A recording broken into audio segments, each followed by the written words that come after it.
On est ici à Mayotte, dans le 101e département français, et c'est là que se trouve le plus grand bidonville de France.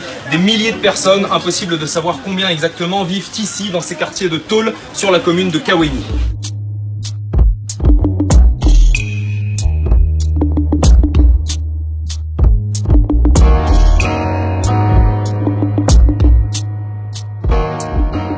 Notre guide s'appelle Itoine, il a 33 ans. Vous avez grandi ici, vous? Oui, oui, oui.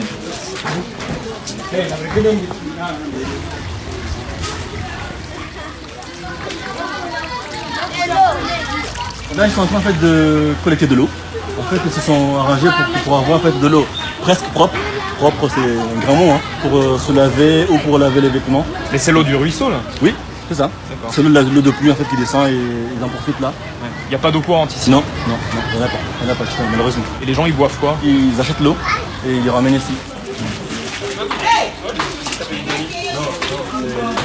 Les conditions de vie dans ces baraques en tôle qu'on appelle les bangas sont très difficiles et les premiers qui en souffrent ce sont les enfants. Le taux de mortalité infantile est ici 4 fois plus élevé qu'en métropole. Je m'appelle Dalila, j'ai 8 ans.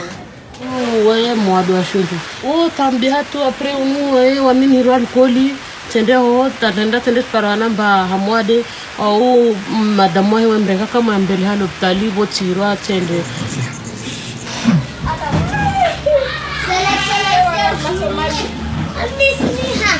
L'écrasante majorité des habitants du bidonville sont des migrants qui viennent des îles voisines des Comores. La plupart n'ont pas de papier, même s'ils sont là parfois depuis plus de 20 ans.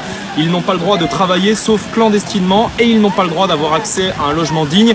En fait, ils sont condamnés à la misère. Moi, je suis comorienne. Moi, je vis avec la peur qu'on va nous expulser avec nos enfants. J'ai des papiers, j'ai un séjour. Un titre de séjour? Oui, j'ai tout ce qu'il faut. Mais c'est juste le travail que je ne trouve pas. Je m'appelle Issoufi Moussa, j'ai 50 ans et je suis venu ici à Mayotte depuis 1994. Jusqu'à aujourd'hui, je n'ai pas eu de papiers.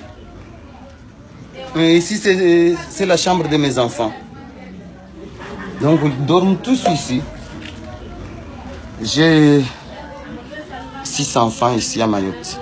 Quand vous êtes venu ici, vous pensiez que ça allait être comme ça, la France? Je pensais que ça allait être différent. Je pensais que ça ne va pas arriver jusqu'à ce stade-là. On est en pleine saison des pluies ici à Mayotte et du coup l'eau s'infiltre partout, y compris sous les cabanes. Et parfois il y a des coulées de boue qui emportent certaines habitations.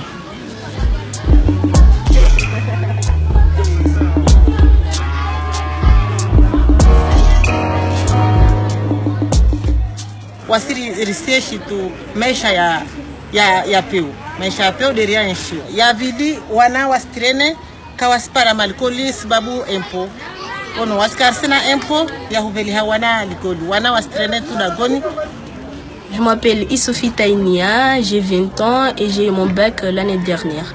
J'ai fait mes études jusqu'en terminale. Et là tu peux pas t'inscrire à la fac? Je me suis inscrite, j'ai eu une place, mais comme quoi j'ai pas mes papiers, ils ne peuvent pas m'accepter. Donc qu'est-ce que tu fais? Tu restes ici toute la journée? Je fais rien, j'ai envie de continuer mes études pour avoir une meilleure vie, mais voilà. Donc là tu restes avec ton fils toute la journée, c'est ça ici? Toute la journée à ne rien faire, c'est pas ce que je voulais. Je voulais travailler, avoir un boulot stable. C'est pas facile, c'est pas une meilleure vie pour nous, mais on peut rien y faire.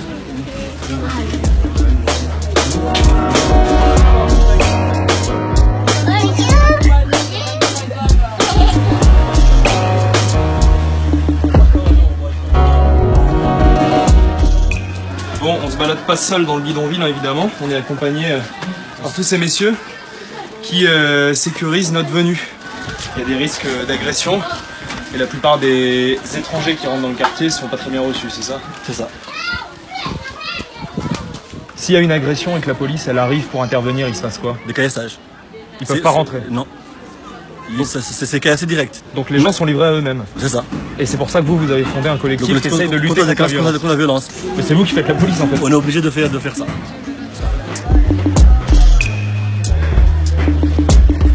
À la tombée de la nuit, en fait, les parents gardent leurs enfants, en fait, comment dirais-je, à la maison, et s'ils doivent sortir en fait, avec accompagnés toujours. En fait, les premières victimes de la délinquance ici, ce sont les habitants du bidonville. C'est ça, oui, c'est ça, oui, c'est ça. Quand vous entendez les Mahorais, les Français qui ont leurs papiers, accuser les clandestins, les Comoriens, les habitants des bidonvilles d'être responsables de tous les actes de délinquance, qu'est-ce que ça vous fait, vous?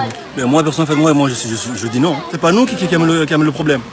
En tout cas, sachant en fait que dans la délinquance, il n'y a pas ni Mahorais, ni Français, il n'y a ni Comoriens. C'est toute personne qui se sent, comment dirais-je, délaissée et non encadrée. Ils deviennent délinquants parce qu'en fait, ils n'ont rien à faire. Mais ça n'a rien à voir avec un étranger ou pas.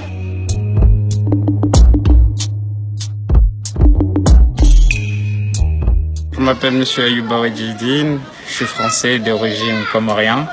Je suis né à Mayotte en 1995. Là, en ce moment, tu es en prépa, c'est ça? Oui, je suis en prépa. Maths sup, Oui. prépa scientifique. Oui, mon objectif, c'est de devenir prof de maths un jour. Ouais. Pour un enfant de banlieue, ça serait cool. C'est dur de croire à ses rêves quand on voit les conditions de vie ici, non? Oui, c'est dur, surtout quand on se sent un peu exclu. Les gens qui habitent ici, souvent, quand il y a trop la boue, et quand on va en classe avec les autres, il y a la boue sur nos chaussures. On voit que vous venez des bidonvilles. Oui, oui. Pourquoi vous pensez que la France accepte qu'il y ait des bidonvilles ici à Mayotte alors que jamais elle accepterait ça en métropole? Je sais pas, peut-être qu'on considère pas qu'on est français, mais il devrait. Parce que on est français, on a des papiers français, on a des nationalités françaises, on est des Français, on se considère qu'on est des Français.